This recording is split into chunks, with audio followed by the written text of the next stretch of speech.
जी जनाब। बिस्मिल्लाहिर्रहमानिर्रहीम। अस्सलाम वालेकुम। कैसे हैं आप लोग? खैरियत से हैं?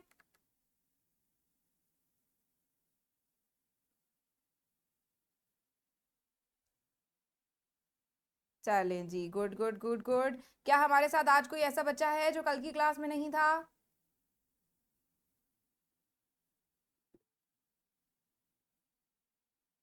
जी, अगर कोई ऐसा बच्चा है जो कल की क्लास में नहीं था, प्लीज़ चैट बॉक्स में लिखकर बताइए बेटा, ताकि आपको फॉर्मली मनाबी में और अपने दिल में और अपनी क्लास में वेलकम किया जा सके।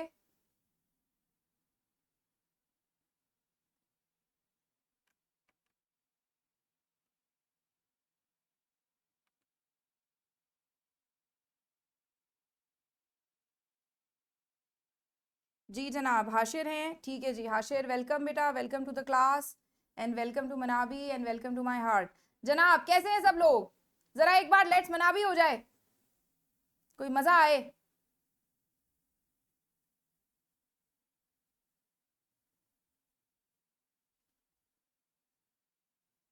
चलें जी, ज़बरदस्त। ये ऐसे दिल बनाना मुझे महानूर ने सिखाया था, मैंने आपको कल भी बताया था। तहरीम नहीं थी मेरा ख्याल में कल, तहरीम आप तो नहीं थी कल। तहरीम क्या आप वो जरनब वाली तहरीम है? जरनब की दोस्त तहरीम, क्या आप वो हैं?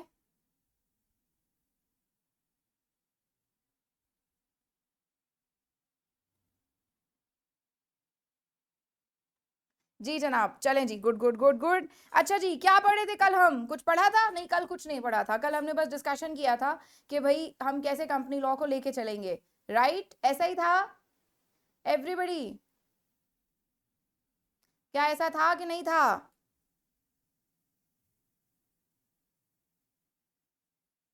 जी जनाब, बिल्कुल ऐसा ही था। ठीक है, मुझे तो लग रहा है कि नजम भी कल हमारे साथ नहीं थी या थे, मेरा ख्याल में इंचैंटेड ईगल ने भी अभी ज्वाइन किया है।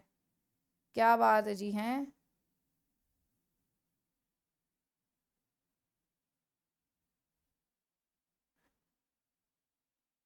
यार नाम तो बड़ा ज़बरदस्त है आपका, इंचैंटेड ईगल। अच्छा अच्छा अच्छा अच्छा, मानूर हो। मैं ये सोची थी कि मानूर कहाँ रह गई, आई क्यों नहीं। Okay okay.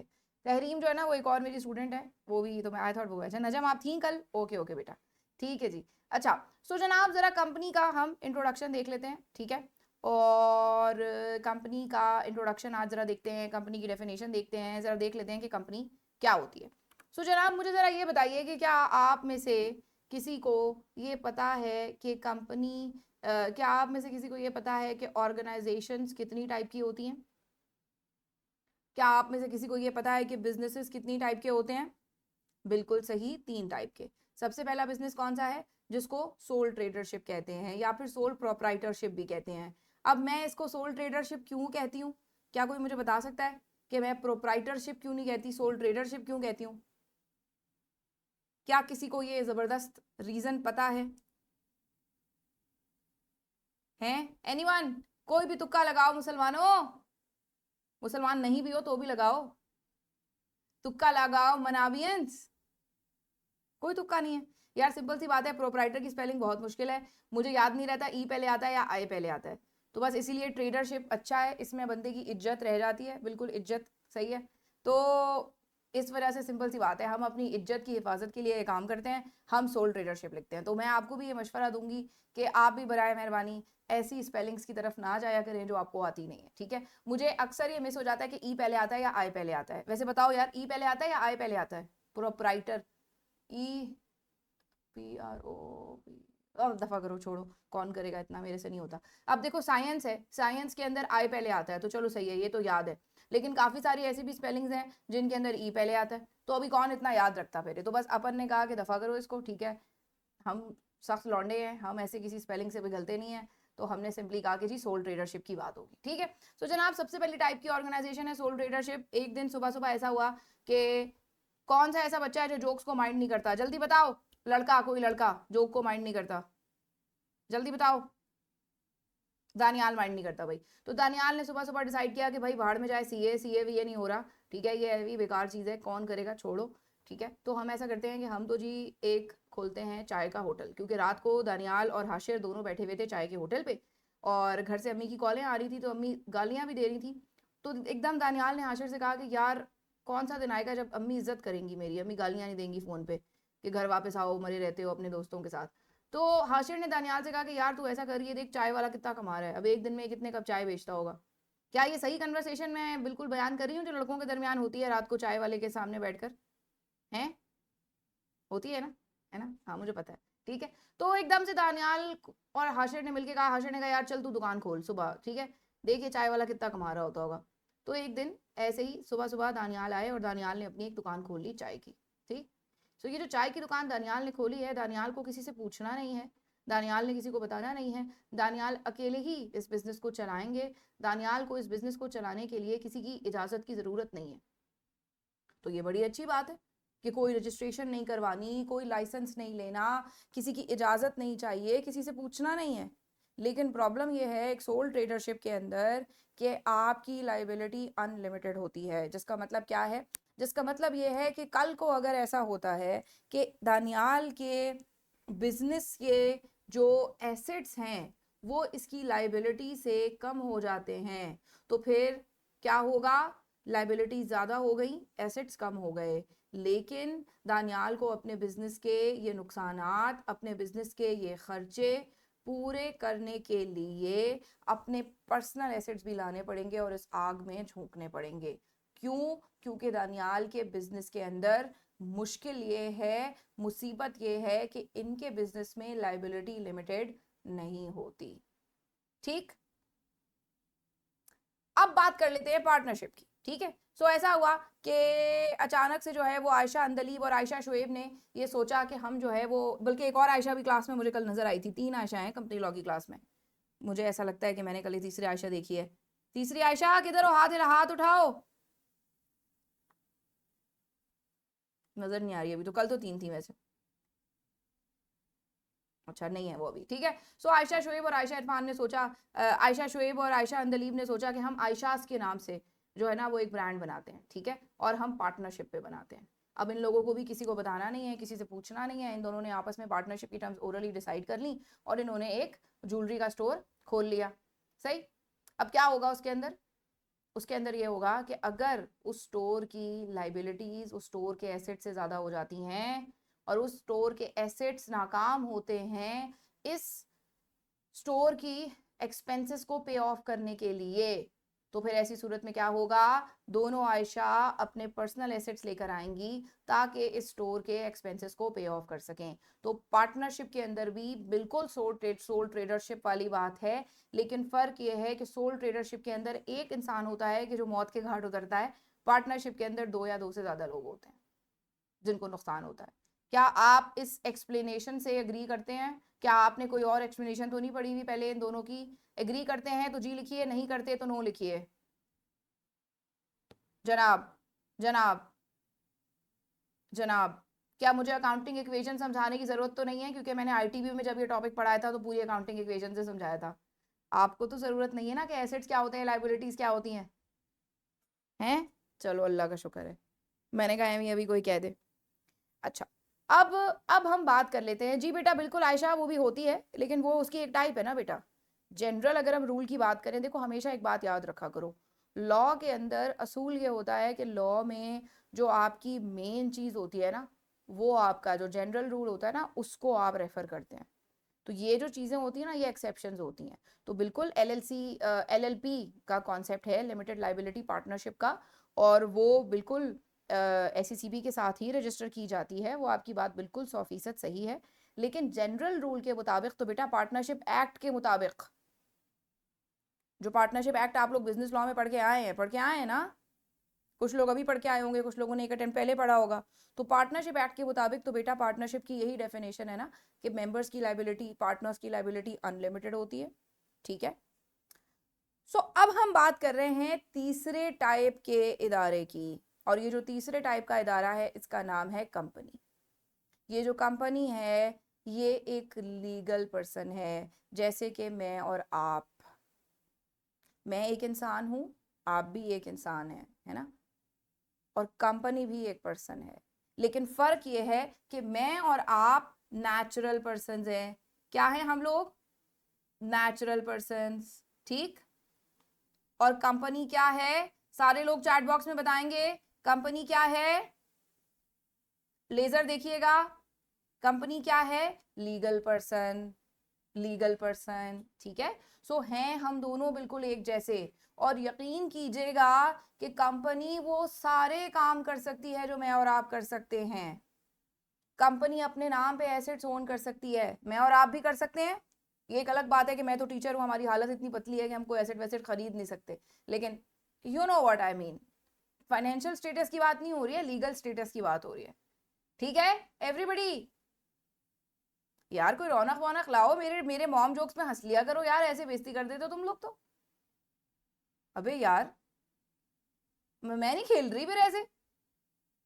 हाँ देखो, शुक्र है कोई रिएक्शंस आना शुरू है, अल्लाह का शुक्र है। मैंने कहा अरे मैं अनफनी हो गई क्या? हैं? अब मानूर आपको क्या बताएं, आप लोगों ने वो ओवरकोट वाला अफसाना पढ़ा हुआ है?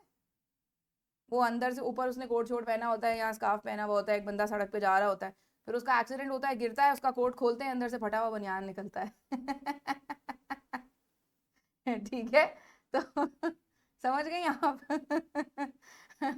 अच्छा जी, सो बेटा टीचर्स की जिंदगी तो ऐसी होती है। We are not a chartered accountants to be inspired by, ठीक है। इसीलिए मैंने आपको मनावी के बीटअप में एक असल चार्टर्ड अकाउंटेंट दिखा दिया था ना, दिखा दिया था हमाद सिद्दीकी, इसीलिए दिखाया था ताकि आपको पता चले भाई असल ऐसे होते हैं ये टीचर, ये तो गरीब से लोग, पागल, ये तो पागल होते हैं। ठीक है, पागल हैं तो जब भी टीचिंग में आए हैं।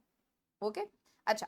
सो बेटा जैसे कि सारे काम मैं कर सकती हूँ, मैं अपने नाम पे एसेट्स ओन कर सकती हूँ, मैं अपने नाम पे लाइबिलिटीज ओ कर सकती हूँ, मैं अपने नाम पे कॉन्ट्रैक्ट्स कर सकती हूँ, मैं अपने नाम पे किसी को जाके सू कर सकती हूँ, मेरे नाम पे कोई मुझे सू कर सकता है। सू करने का मतलब पता है ना बेटा?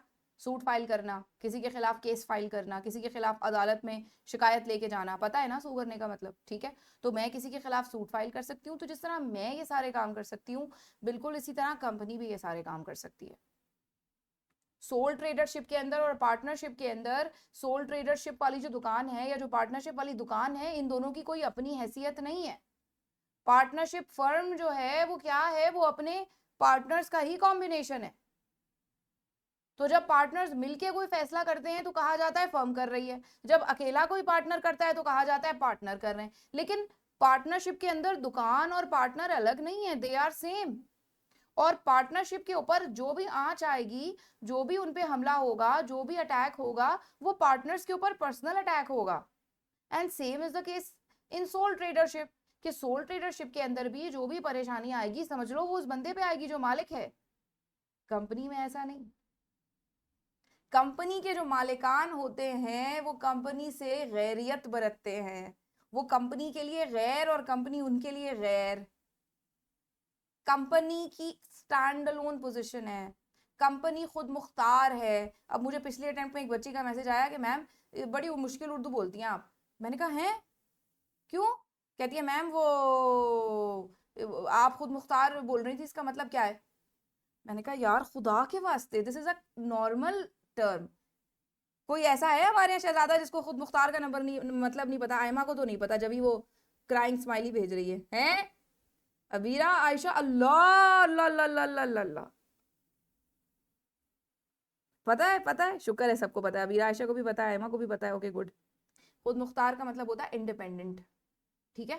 सो बेटा कंपनी की जो हैसियत है ना, कंपनी की जो पोजीशन है, वो कंपनी की पोजीशन इंडिपेंडेंट होती है फ्रॉम इट्स ओनर्स। कंपनी अपने फैसले खुद करती है, कंपनी के अपने एसेट्स होते हैं, कंपनी की अपनी लाइबिलिटीज हैं, कंपनी की अपनी फाइनेंशियल स्टेटमेंट्स हैं, कंपनी की अपनी रेवेन्यूज हैं, अपने एक्सपेंसेस हैं, अपने प्रॉफिट्स हैं।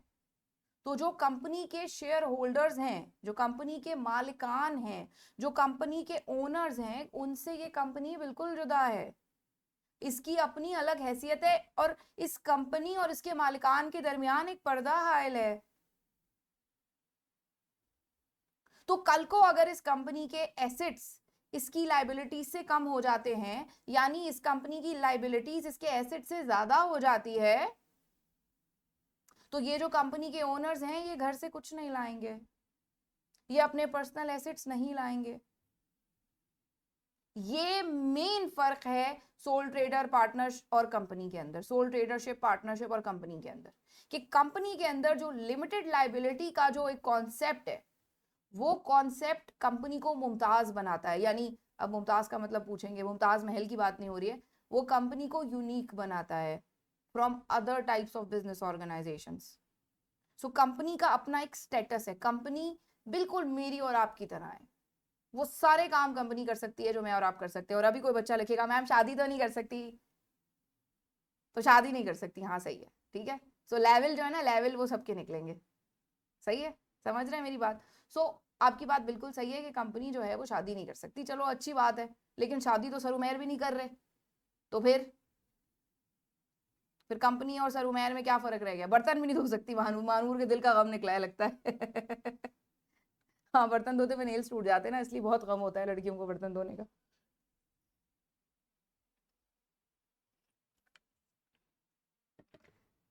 मैं करवा रही हूँ ना, कर नहीं रहे ना बेटा, वो कर नहीं रहे ना, ठीक है। अच्छा, मेकअप भी नहीं कर सकती, कंपनी इज इक्वल टू सरू है, ठीक है। अच्छा जी, समझ रहे हैं बेटा मेरी बात। सो बेसिकली ये मेजर डिफरेंस है कि पार्टनरशिप के अंदर और सोल ट्रेडरशिप के अंदर जो ओनर्स होते हैं उनकी लाइबिलिटी अनलिमिटेड होती है, उनको कंपनी यानी अपने बिजनेस के खर्चे पूरे करने के लिए अपनी जेब से भी पैसे देने पड़े तो वो देंगे। लेकिन कंपनी के अंदर ऐसा नहीं है, कंपनी के अंदर कंपनी के नाम पे जितने भी एसेट्स हैं वो सारे एसेट्स बेच दिए जाएंगे ताकि कंपनी की लाइबिलिटीज को पे किया जा सके। तो इसका मतलब है कि जो कंपनी की लाइबिलिटी है, क्या वो ओनर्स की भी लाइबिलिटी है? एवरीवन,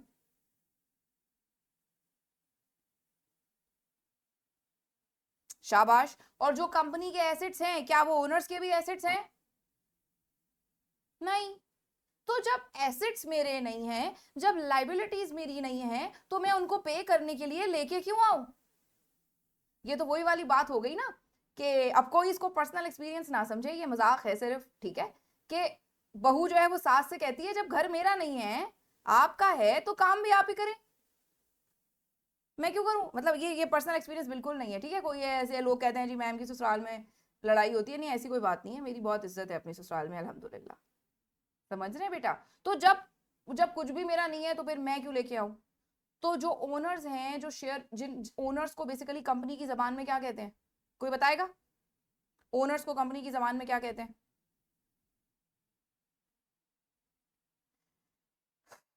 बता दो यार। शेयर होल्डर्स, ठीक है, शेयर होल्डर्स, बिल्कुल सही, ठीक है। ओनर्स को कंपनी की जबान में शेयर होल्डर्स कहते हैं, मेंबर्स भी कह सकते हैं, इन दोनों में थोड़ा फर्क होता है, बाद में बताऊंगी। फिलहाल के लिए मेंबर या शेयर होल्डर आप इंटरचेंजेबली यूज कर सकते हैं, ठीक है बेटा, ओके। सोल ट्रेडरशिप के अंदर ओनर को ओनर ही कहते हैं, पार्टनरशिप के अंदर ओनर को क्या कहते हैं? पार्टनर्स। पार्टनरशिप के अंदर ओनर को पार्टनर्स कहते हैं, ठीक है। आपने फर्म के अंदर सुना होगा वो पार्टनर है, वो पार्टनर है ना, सीनियर पार्टनर, सीनियर पार्टनर से इंटरव्यू था, मैनेजिंग पार्टनर। तो फर्म्स के अंदर पार्टनर्स होते हैं, कंपनीज के अंदर शेयर होल्डर्स होते हैं और डायरेक्टर्स होते हैं, ठीक है, ओके। सो इसका मतलब है यहां तक तो हम क्लियर हो गए कि कंपनी एक सेपरेट लीगल पर्सन है, कंपनी की अपनी एक पहचान है, कंपनी का अपना एक नाम है, और कंपनी अपने फैसले खुद करती है। कंपनी को किसी की, उसके मालिकान की, चलो वो एक अलग बात है, लेकिन बेसिकली कंपनी अपने फैसले खुद करती है, कंपनी अपने एसेट्स खुद रखती है, और उसके मालिकान उसकी मदद नहीं करते जब एक कंपनी खसारे में होती है। उसके मालिकान कंपनी के सारे एसेट्स बस कहते हैं तुम यही बेच दो, इनको बेच के जो लाइबिलिटीज पे ऑफ कर दी तो कर दी, हम अपने घर से कुछ नहीं लाएंगे। अगर कोई लाइबिलिटीज अनपेड बच गई, टाटा बाय बाय। हम किसी भी किस्म की कोई भी लाइबिलिटी, तुम्हारी कोई भी लाइबिलिटी पे करने के जिम्मेदार नहीं है। तो तुम जो प्रॉफिट कमाओगी उसमें से जितना डिविडेंड हमारे पास आएगा तो आएगा, बाकी उसके अलावा हमें नहीं पता। क्या आपको मेरी बात समझ आ रही है? अब आप सबके जहन में एक सवाल ये पैदा हो रहा होगा कि मैम कंपनी की कोई फिजिकल हैसियत तो है नहीं, तो इसका मतलब है ना कंपनी के हाथ हैं, ना कंपनी के पाँव हैं, ना कंपनी की आंखें हैं, ना कंपनी का दिमाग है, ना कंपनी की जबान है, तो कंपनी फिर अपने फैसले कैसे करती है? तो इसका जवाब अभी नहीं दूंगी आपको, थोड़ा रुक जाइए, ठीक है। कि कंपनी के अंदर फिर कैसे फैसले होते हैं, ये जो कह रहे हैं, क्योंकि कंपनी क्या है बेटा, ये तो एक इंटेंजिबल चीज है ना। हाँ, एक कागज का टुकड़ा है जो रजिस्ट्रार ने दे दिया कि लो आज से तुम कंपनी हो।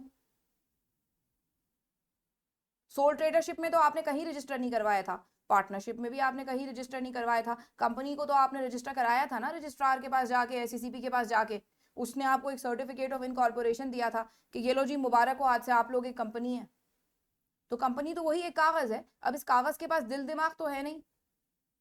कंपनी की तो बस चार दीवारी है, वो चार दीवारी चलती हुई कैसे लगेगी सोचो। या तो दीवारों पे लिखा आ रहा हो तो कैसा लगेगा, हैरी पॉटर वाला हॉरर मूवीज वाला सीन हो जाएगा, है ना। सो इसलिए कंपनी किसी ना किसी मैकेनिज्म के तहत अपने फैसले करती होगी। तो है तो वो आर्टिफिशियल लीगल पर्सन, लेकिन उसको चलाने के लिए तो इंसान ही है ना। तो उसको इंसान कैसे चला सकते हैं और कौन कौन से इंसान उसको चला सकते हैं, ये अभी नहीं बताऊंगी। पहले जरा आर्टिफिशियल लीगल पर्सन के अंदर थोड़ा घुस जाएं और जरा कंपनी की डेफिनेशन के अंदर थोड़ा घुस जाएं। जब उसमें से वापस निकलेंगे तो बताऊंगी ये बात। क्या आपको मेरी बात समझ आ रही है?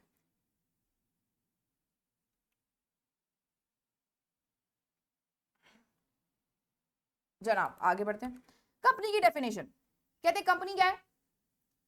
कंपनी इज अ कंपनी, मेरी फेवरेट डेफिनेशन है ये। Company is a company which is formed and registered under companies act 2017 और कंपनी लॉ। और मैं जब क्लास 5th में थी या 4th में थी या 5th में थी, 4th में थी, तो मेरे वालिद साहब उस वक्त जो है वो आईसीएमए को पढ़ा रहे थे। एक सेशन उन्होंने पढ़ाया था आईसीएमए को। तो वो उस टाइम पे कंपनी लॉ के पेपर्स घर पे लेकर आए थे चेक करने के लिए। तो मैंने उसके अंदर एक फिल इन द ब्लैंक पढ़ी। मुझे आज भी वो मंजर याद है, वो ड्राइंग रूम में बैठ के चेक कर रहे थे पेपर्स, और मैं क्योंकि पढ़ने का शौक बहुत होता था तो हर चीज़ में घुसती थी। अपने से बड़ी चीज़ें जो है ना, मुझे पढ़ने का शौक होता था। कंपनीज ऑर्डिनेंस था उस टाइम पे, मैं वो खोल के बैठी होती थी चौथी पांचवी क्लास में, इतनी मैं पागल थी। समझ तो कुछ आता नहीं था। खैर, तो पापा पेपर लेकर आए तो मुझे बड़ी क्यूरोसिटी हुई ना कि ये बड़े लोग यूनिवर्सिटी में कैसे पढ़ते होते हैं। 4th क्लास का बच्चा, मैंने देखा उसके अंदर लिखा है company is a company which is formed under companies ordinance. मैं कहूँ कि है ये डेफिनेशन है पापा। तो अच्छा, अब जाहिर है हमारे पेरेंट्स और जिस तरह के पेरेंट्स हम हैं थोड़ा सा फर्क होता है ना। तो अब हमारे पेरेंट्स तो नॉर्मली कहते थे कि अरे जाओ तुम्हारा काम नहीं है, ये बड़ों की बात है। अब हम लोग एक मुख्तलिफ तरह के पेरेंट हैं। मैं तो अपनी बेटी को प्रॉपर फुल एक्सप्लेनेशन देती हूँ what ever question that she asks. लेकिन अब ठीक है भाई, उनके ज़माने और थे, हमारे और। तो उस टाइम पे मुझे समझ नहीं आई थी। बस पापा ने मुझे उस टाइम पे ये कहा था कि बेटा अभी तुम्हें समझ नहीं आएगा, लेकिन लॉ में ना डेफिनेशन ऐसे ही लिखी जाती हैं।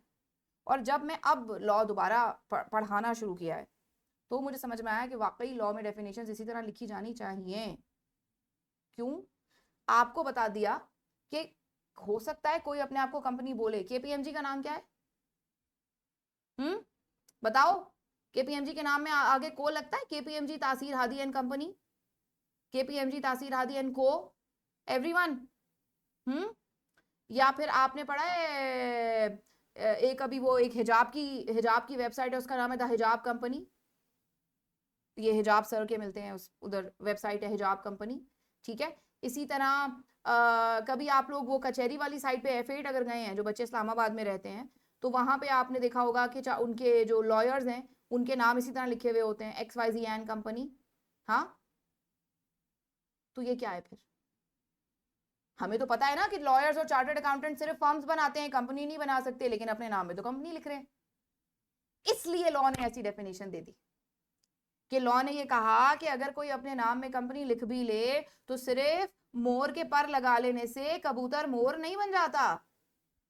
अगर वो अपने नाम में कंपनी लिख भी रहे हैं, वो कंपनी है नहीं। कंपनी वो तभी बनेंगे अगर वो कंपनीज एक्ट के तहत रजिस्टर होंगे। इसका मतलब है कि कंपनीज एक्ट में रजिस्ट्रेशन के कुछ तरीके दिए हुए होंगे। क्या ख्याल है? कंपनीज एक्ट के तहत रजिस्टर होने का तो यही मतलब है कि कंपनीज एक्ट में कुछ तरीके दिए हुए होंगे रजिस्ट्रेशन के। वो तरीके अगर आपने फॉलो कर लिए तो उसके मुताबिक अगर अपने आप को रजिस्टर कराया तो आप कंपनी। इसलिए लॉ में ऐसी पुठी डेफिनेशंस दी हुई होती हैं, लेकिन ये बड़ी जरूरी होती है डेफिनेशन कि अब आपको क्लैरिटी मिल गई कि कंपनी एक ऐसा इदारा है जो कंपनी लॉ के तहत रजिस्टर हुआ हुआ। अच्छा, यानी भले एक इदारा कंपनी के वाले काम करता हो, लेकिन अगर वो रजिस्टर्ड नहीं है कंपनीज एक्ट के तहत तो उसको कंपनी नहीं बोल सकते। आपको याद है बिजनेस लॉ जब पढ़ा था तो मैंने आपसे कहा था कि पार्टनरशिप हमेशा प्रॉफिट के लिए बनाई जाती है। जिसने मुझसे पढ़ा है या आपने जिससे भी पढ़ा है, मैंने कहा था पार्टनरशिप हमेशा प्रॉफिट के लिए बनाई जाती है, कहा था। और मैंने आपसे कहा था बनाना चाहें तो बना भी सकते हैं आप चैरिटी के लिए, लेकिन उसको लॉ पार्टनरशिप नहीं बोलेगा। कहा था आपके दरमियान कोई झगड़ा आएगा तो पार्टनरशिप एक्ट के तहत उसको रिजॉल्व नहीं करेगा कोर्ट, बिकॉज कोर्ट तो पहले टेस्ट ऑफ पार्टनरशिप लगाएगा, देखेगा आप पार्टनरशिप है भी कि नहीं। एवरीवन, क्या मैं सही कह रही हूं?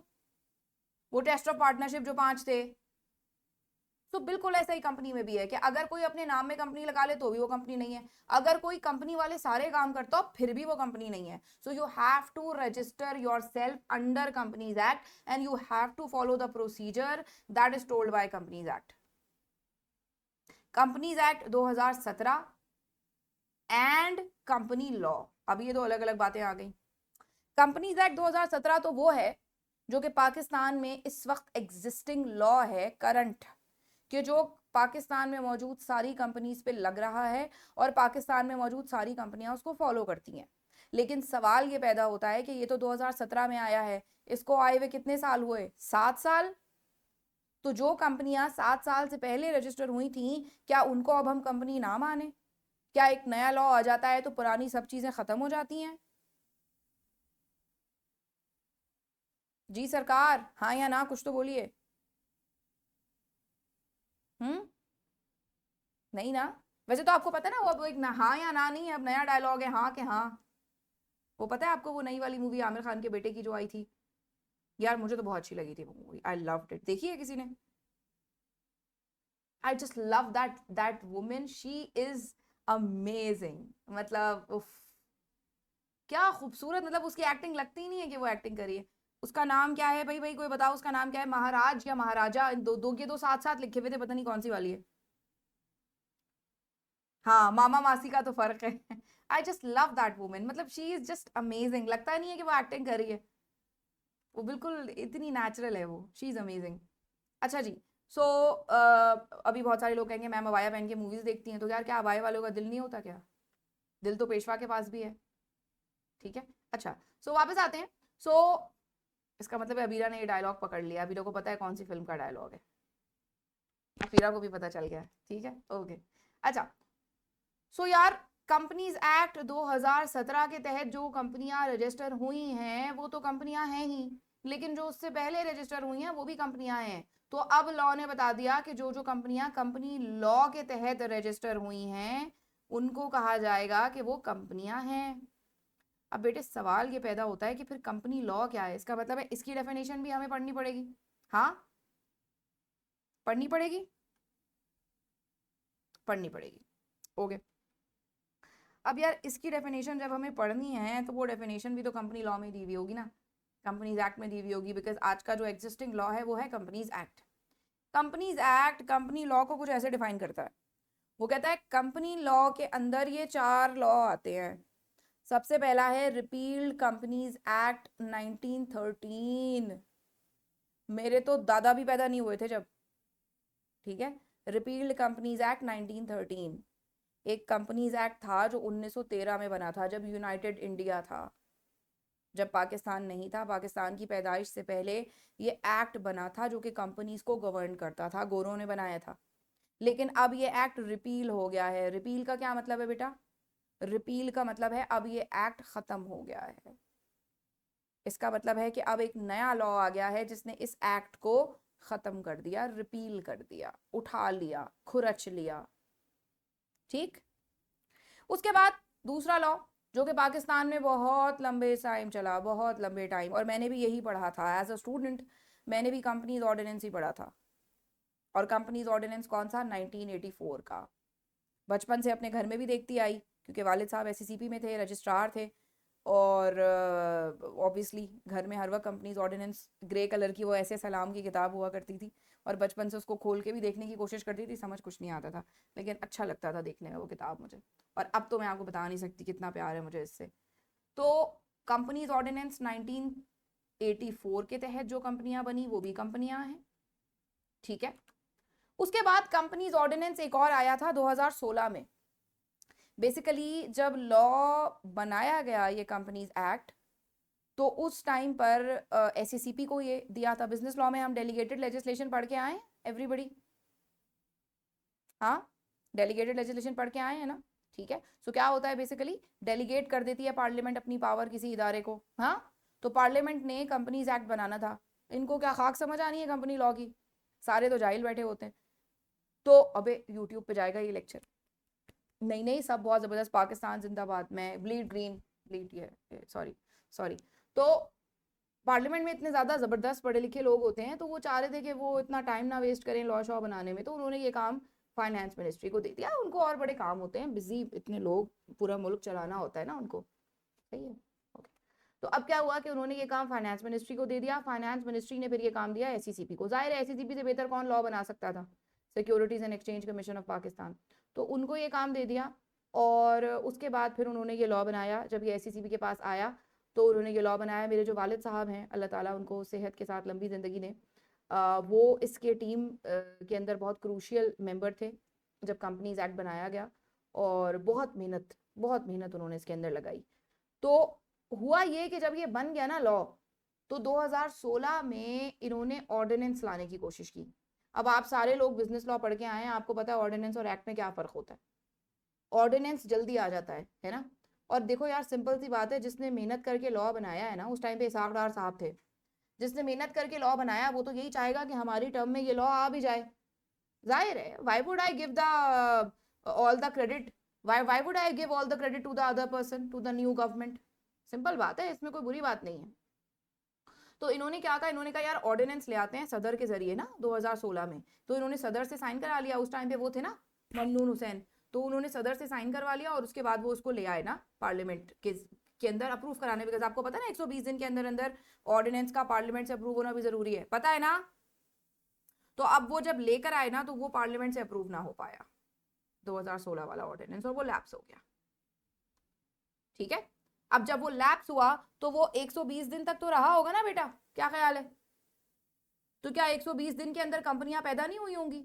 एक दिन में कितनी कितनी कंपनियां बनती हैं पाकिस्तान में, 8 8 10 10। तो क्या 120 दिन में कंपनियां नहीं बनी होंगी, बनी होंगी। तो क्या उस कंपनी को हम इस बात की सजा दें कि वो लैप्स शुदा लॉ के तहत बनी है। तो इसका मतलब है जो कंपनियां 1913 के तहत बनी थी वो भी वैलिड, जो कंपनियां 1984 के तहत बनी थी वो भी वैलिड, जो कंपनियां 2016 के तहत बनी थी वो भी वैलिड, और जो कंपनियां 2017 के तहत बनेंगी वो तो है ही वैलिड। सो नए लॉ आने की वजह से ऐसा नहीं हो जाता कि पुरानी सारी कंपनियों को बंद कर दिया जाए, बल्कि नए लॉ के अंदर, अब जैसे आई कैप की नई पॉलिसी आएगी तो क्या हम सब पुराने बच्चों को गोली मार दी जाएगी, ट्रांजिशन पॉलिसी लाई जाएगी ना कोई, क्या ख्याल है कि भाई आप इस तरीके से नई पॉलिसी में एडजस्ट हो जाएंगे, आपको इस पेपर के अगेंस्ट इसकी एग्जाम्शन मिल जाएगी, इसके अगेंस्ट ये मिल जाएगी, ऐसा हो जाएगा ऐसा हो जाएगा, यही सीन है ना, क्या ख्याल है ना। सो बिल्कुल इसी तरह जो लॉ नया आता है ना, तो कोई ट्रांजिशन पॉलिसी के साथ आता है। ठीक है, तो ये जब आया था आपका 2017 वाला, तो इसने भी कुछ चीजें दी थी ऐसी जो मैं आराम से पढ़ाऊंगी आपको, अभी नहीं पढ़ा रही। क्या यहां तक आपको समझ आ गया कंपनी क्या होती है और कंपनी लॉ क्या होता है जनाब। अब यहाँ पे एक चीज है रेट्रोस्पेक्टिव एप्लीकेशन, और यही मैंने आपसे कहा था कि जो ट्रांजिशन पॉलिसी है वो मैं आपको बाद में पढ़ाऊंगी, ठीक है, ये मैं आज नहीं पढ़ाऊंगी। ये जिम्मेदारी किसकी है कि मुझे कौन याद करवाएगा, मुझे याद करवाएगी अबीरा, ठीक है अबीरा। और आप मुझे कब याद करवाएंगी, जब मैं चैप्टर 2 के अंदर क्लॉजेज ऑफ मेमोरेंडम पढ़ा रही होंगी। रजिस्टर के फर्स्ट पेज पे लिख लीजिए, ठीक है। वैसे मुझे याद रहेगा, लेकिन स्टिल एक जिम्मेदारी देना चाहिए बच्चों को, सही है। ओके, और अबीरा को कौन याद कराएगा, अबीरा को आयमा याद कराएगी, ओके ठीक है। और आयमा को कौन याद कराएगा, मानूर तुम याद करा देना आयमा को, ठीक जनाब। सो ये तो हो गई कंपनी की ऐसी डेफिनेशन कि जो डेफिनेशन आपकी लिखी हुई थी किताब में और कंपनीज एक्ट में, लेकिन जाहिर है एक आसान डेफिनेशन भी हमें देखनी है, ठीक है। सो आसान डेफिनेशन देख लेते हैं, जिसके अंदर सबसे पहले है कंपनी एक एसोसिएशन ऑफ पर्संस है, ठीक है। यानी कंपनी एसोसिएशन का क्या मतलब होता है, ये वो लॉ वाली टैक्स वाली एओपी ना समझना, इसको टैक्स में होती है ना एओपी, ये वो नहीं है, ये वैसे ही एक जुमला है। एसोसिएशन मतलब एक लोगों का गठजोड़, जैसे कि हमारी क्लास है ना, दिस इज एन एसोसिएशन, हम सबकी आपस में एसोसिएशन है ना। तो ये वो वाली एसोसिएशन है, ठीक है, ये टैक्स वाली एओपी नहीं है बेटा, ठीक है, ओके। सो कहते हैं कंपनी एक एसोसिएशन ऑफ पर्संस है, यानी इसका मतलब है कि कंपनी में कम से कम 2 या 2 से ज्यादा लोग होते हैं, ठीक है, लेकिन इसकी एक एक्सेप्शन है, वो क्या है कि सिंगल मेंबर कंपनी भी होती है, ऐसी कंपनीज भी होती हैं जिनके अंदर सिर्फ एक मेंबर हो, ठीक। सो बेसिकली कंपनी क्या है, एक एसोसिएशन ऑफ पर्संस, ये है जनरल रूल।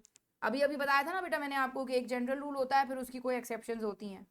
तो जनरल रूल क्या है कंपनी के बारे में कि कंपनी के अंदर 2 या 2 से ज्यादा लोग होते हैं, ठीक, लेकिन ऐसी कंपनियां भी होती हैं जिनके अंदर एक कोई इंसान कंपनी का मेंबर हो, ऐसी भी होती हैं, ठीक। दूसरा पॉइंट, कंपनी एक आर्टिफिशियल लीगल पर्सन है, जिसके ऊपर हमने काफी तफसील से बात कर ली कि कंपनी की अपनी एक सेपरेट आइडेंटिटी है, कंपनी अपने नाम पे एसेट्स ओन कर सकती है, जैसे कि मैं और आप कर सकते हैं। उसके अलावा कंपनियां बनाई जाती हैं कमर्शियल ऑब्जेक्टिव्स के लिए। कमर्शियल ऑब्जेक्टिव्स क्या होते हैं, प्रॉफिट कमाना, ये है कमर्शियल ऑब्जेक्टिव, प्रॉफिट कमाना। लेकिन अगेन इसकी भी एक एक्सेप्शन मौजूद है, एनपीओ। किसी को पता है एनपीओ क्या होती है, नॉट फॉर प्रॉफिट ऑर्गेनाइजेशन, एक ऐसा इदारा कि जो प्रॉफिट के लिए नहीं बनता बल्कि किसी यूजफुल ऑब्जेक्ट को प्रोमोट करने के लिए बनता है, एक ऐसा इदारा कि जो इसलिए बनता है कि बेनिफिट दिया जा सके सोसाइटी के कमजोर लोगों को, जो कि वेलफेयर और चैरिटी के लिए बनता है। तो क्या कह रहे हैं, कह रहे हैं ऐसी होती हैं नॉर्मली कंपनियां, जनरल रूल तो यही है कि नॉर्मली कंपनियां प्रॉफिट के लिए बनती हैं, लेकिन ऐसी कंपनियां भी होती हैं कि जो लोगों की फलाहो बहबूद के लिए बने, ठीक। और चौथी चीज जो कि एक कंपनी में बता दी गई कि कंपनी के जो मालिकान होते हैं, जो ओनर्स होते हैं, उनकी लाइबिलिटी लिमिटेड होती है। अगर कल को कंपनी के एसेट्स कम पड़ जाएं, लाइबिलिटी ज्यादा हो जाएं, तो ये जो कंपनी के ओनर्स यानी जिनको हमने शेयर होल्डर का नाम दिया, they will not bring anything from their personal assets, company ही के एसेट्स बेच दिए जाएंगे, लाइबिलिटीज को जितना पे कर दिया 100 रुपए के एसेट्स बचे थे, 120 रुपए की लाइबिलिटियां थी, 100 रुपए के एसेट्स बेच के 100 की लाइबिलिटियां पे कर दी, 20 रुपए रह गए, टाटा बाय बाय, ठीक। सो कंपनीज के अंदर उनके मेंबर्स की लाइबिलिटीज लिमिटेड होती हैं, ये क्या है, जनरल रूल। लेकिन इसकी एक एक्सेप्शन भी मौजूद है, और वो क्या एक्सेप्शन है, अनलिमिटेड कंपनी। अनलिमिटेड कंपनी एक ऐसी कंपनी कि जिसके अंदर कंपनी तो रजिस्टर कराई है, लेकिन इसके मेमोरेंडम में ये लिख दिया कि इसके मेंबर्स की लाइबिलिटी अनलिमिटेड होगी, यानी है ये कंपनी, ठीक है ये कंपनी, लेकिन इसके मेंबर्स की लाइबिलिटी अनलिमिटेड है। तो जनरल रूल क्या है कि सारी कंपनियों के मेंबर्स की लाइबिलिटी क्या होती है बेटा, एवरीवन प्लीज टेल मी, सारी कंपनियों की लाइबिलिटी क्या होती है, लिमिटेड। सारी कंपनियों के मेंबर्स की लाइबिलिटी क्या होती है, लिमिटेड। लेकिन ऐसी भी कंपनीज मौजूद हैं कि जिसके अंदर उसके ओनर्स की, मेंबर्स की, शेयर होल्डर्स की लाइबिलिटी क्या होती है, अनलिमिटेड। इस वक्त करंटली पाकिस्तान में सिर्फ एक ऐसी कंपनी है, सिर्फ एक, जो कि एक रजिस्टर्ड कंपनी है, लेकिन उस कंपनी के शेयर होल्डर्स की लाइबिलिटी अनलिमिटेड है, सिर्फ एक कंपनी ऐसी है। लास्ट टाइम जब मैंने कुछ साल पहले चेक करवाया था, स्टूडेंट्स के लिए करा रही होती हूँ, तो उस टाइम पे 4 थी, लेकिन मैंने पिछले सेशन में जब चेक करवाया तो एक ही थी सिर्फ। महानूर मुझे नाम याद नहीं आ रहा है बेटे, देख के बता दूंगी, अब्बा से पूछ लूंगी, वो मुझे देख के बता देंगे, उनके पास एक्सेस होता है। ठीक है, समझ आ गई ये बात सबको, जनाब जनाब।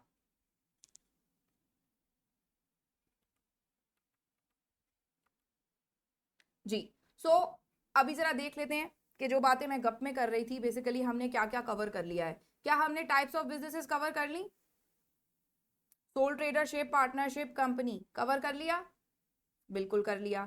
क्या हमने पर्सन्स भी कवर कर लिए कि दो तरह के पर्सन्स होते हैं, एक नेचुरल पर्सन, एक लीगल पर्सन। नेचुरल पर्सन मैं और आप, legal person Manabi. By the way Manabi is also a private limited company, Manabi is registered with SECP, just for your information, ठीक है, ओके। तीसरी एक चीज हो गई लीगल पर्सनैलिटी, ठीक है, ये भी मैंने अभी अभी आपको पढ़ाया, लेकिन ये और डिस्कस होगा वैसे कल की क्लास में, लेकिन ये भी मैंने पढ़ाया कि कंपनी की अपनी एक सेपरेट पर्सनैलिटी होती है, उसके मालिकान से अलग होती है, ठीक है। ये वेल ऑफ इनकॉर्पोरेशन अभी नहीं पढ़ाया, ये इंशाल्लाह कल पढ़ेंगे। सो कल भी हमारी क्लास बेटा 3 बजे है, कोशिश कीजिएगा कि जल्द से जल्द जुमे से आके खाना खा लीजिए ताकि 3 बजे आप लोग क्लास अटेंड कर सकें, ठीक है जी। Take care of yourself, Allah आपका हामी नासिर हो। कल मुलाकात होती है, अल्लाह हाफिज।